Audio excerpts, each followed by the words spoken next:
Teman-teman, ini yang jarang dimanfaatkan. Dan saya selalu berikan masukan pada Basnas.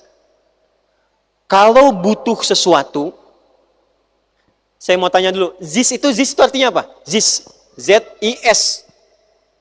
Z-I-S. Apa kepanjangannya? Zakat, infak, sedekah. Kita taunya itu mengeluarkan saja. Tapi distribusinya nggak didalami. Padahal mungkin ada hak kita di situ. Dan bukan aib kita mengambil itu. Bukan aib. Jadi nggak semua orang ngambil zakat itu fakir miskin. Bukan. Tidak semua orang ngambil infak itu bagian dari orang lemah. Bukan. Buktinya apa? Orang tua nggak boleh dizakati, tapi harus diinfaki. Istri, ibu kalau dapat dari suami namanya apa? Uang bulanan itu yang dikasih namanya apa? Nafkah. Nafkah itu, Bu, singkatan dari infak. Singkatan dari infak namanya nafkah. Itu ada di Quran surah keempat ayat 34. Ar-rijalu qawwamuna 'alan nisa bima faddalallahu ba'dahum 'ala ba'din wa bima anfaqu.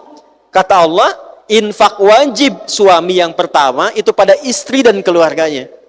Karena orang kita suka menyingkat-nyingkat, maka disingkat jadi nafkah. Ikomat jadi komat. Adi jadi di, ade jadi de, sini de. Ya, itu singkatan, asalnya itu infak. Infak itu nanti dibagi 3. Ada infak untuk keluarga, inti, istri dan anak-anak. Ada infak untuk orang tua dan kerabat. Ada infak umum fi sabilillah. Infak. Zakat itu 8 golongan. Siapa 8 golongan ini? Ya, Quran surah 9 ayat ke-60. 1, fakir. Ini memang yang sudah tidak ada pekerjaan. Ini nggak masuk kualifikasi ya. Semua, saya, kita, Anda tidak. Nggak ada pekerjaan, tidak punya kemampuan bekerja, kebutuhan banyak. 2, miskin. Miskin itu punya aktivitas pekerjaan, tapi tidak mendukung, tidak mencukupi kebutuhan. Nanti babnya akan ditarik lagi pada pengelolaan. Kenapa nggak cukup tuh? Makanya nanti ada yang masuk kepada bab zakat, ada yang masuk pada bab infak. Dibagi 2. Ada miskin karena memang pekerjaannya tidak berimbang dengan kebutuhan dan butuh support. Ada yang kedua, kalau yang pertama ini zakat yang dikeluarkan, yang kedua ini adalah support untuk mengangkat dia menjadi lebih stabil. Ya, misal pengen usaha gitu kan? Atau misalnya terima gaji yang diberikan, tapi ini wajar, ini anak ada sekolah, ini ada kebutuhan rumah tangga, nggak cukup nih, ada support, lewat mana? Lewat infak, bukan dari zakat. Dan bukan aib ketika menerima itu, bukan aib. Coba maaf nih, kalau ustadz-ustadz ceramah itu, biasanya dikasih apa tuh amplopnya? Infak. Ya kan? Masjid itu ada kotak apa namanya? Infak. Dan sebagian dari infak itu kan diberikan pada siapa? Ada pengajar, ada anak belajar, ada orang untuk beasiswa, bukan aib. Jadi maksud saya, kalau nanti ada kebutuhan-kebutuhan yang sifatnya pinjaman, kerjasama dengan ZIS dibandingkan dengan pinjam online. Kerjasama. Kalau ada ingin penguatan program, boleh kerjasamakan. ZIS itu punya porsinya. Saya sampaikan kepada teman-teman di Basnas, ada konsep yang tidak tepat sekarang. Kalau dari Nabi, diambil dari kewajiban orang yang wajib mengeluarkan zakat dan infak, di tempat itu, lalu disalurkan di tempat itu dulu. Misal, zakat infaknya Pekanbaru, disimpan di Basnasnya Pekanbaru. Itu kalau versi Nabi, jangan di store ke pusat dulu.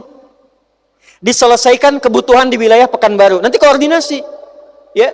Jadi kalau misalnya di Madinah Umar ini megang kendali, Umar koordinasi. Ya. Mana panglimanya? Datang.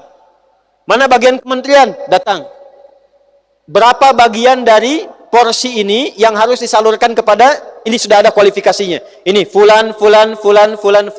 Zaman Utsman itu semua militer, baik darat, termasuk angkatan laut, udara belum ada, darat dan angkatan laut, itu tidak ada yang berpikir tentang keluarganya.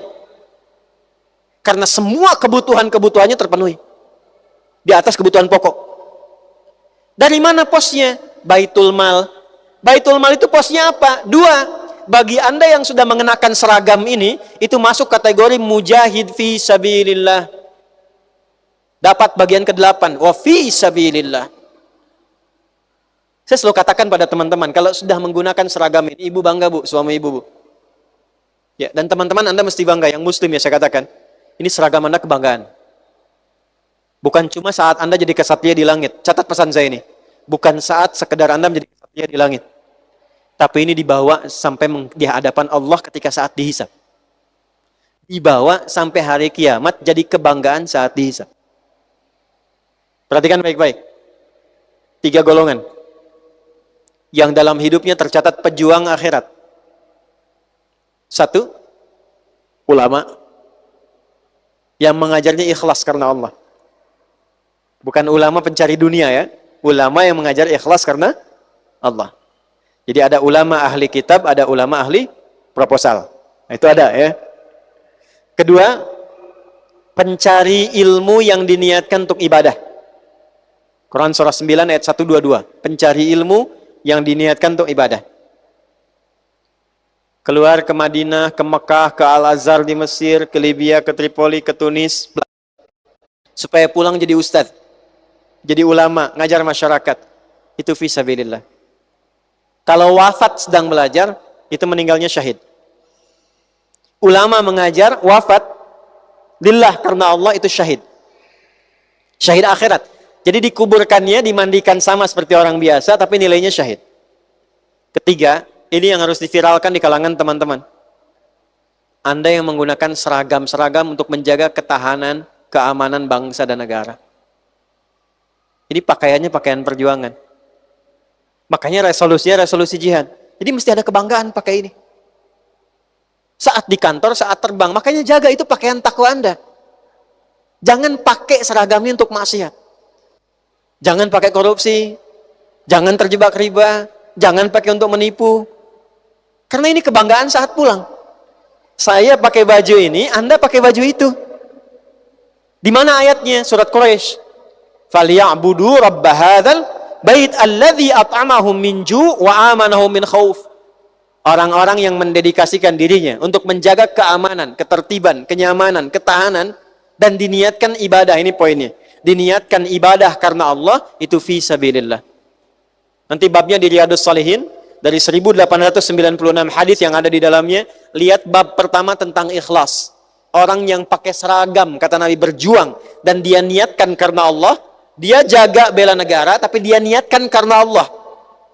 Itu ketika wafat fi sabilillah. Nah, fi sabilillah itu di masa lalu mendapat bagian zakat. Bukan karena fakir, bukan. Bukan karena miskin, bukan. Karena harus dipenuhi keadaan rumah tangganya, supaya saat dia berjuang tidak berpikir tentang anaknya sekolah lagi. Tentang istrinya bagaimana dapurnya harus bisa menyala.